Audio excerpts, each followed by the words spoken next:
Rami ka ngay lòng sa tua na enga chua o chuta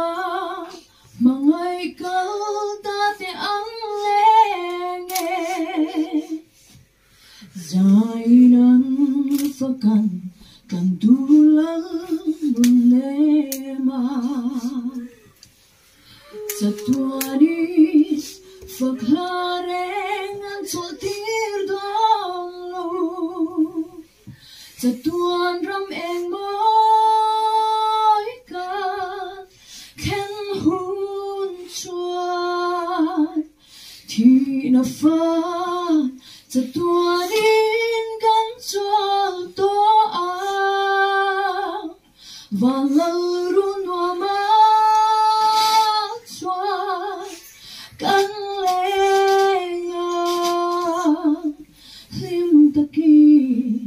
sa tuanin kan saya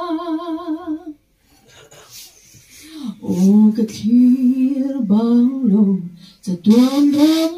ro pui chu lungay na she om na ram kan pel hun chua zain kan fakang kan tulang nema o chuta mangay lungdu kan kim to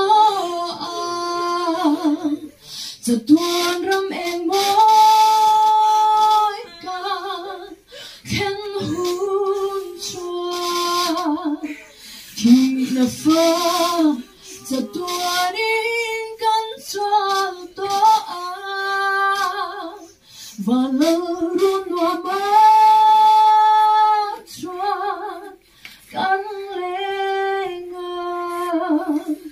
lim takin sa tuanin kan saya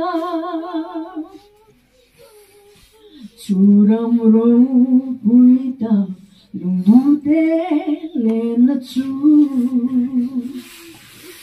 le she om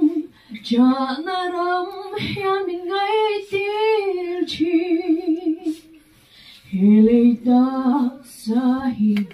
aral hun na chuani ka chola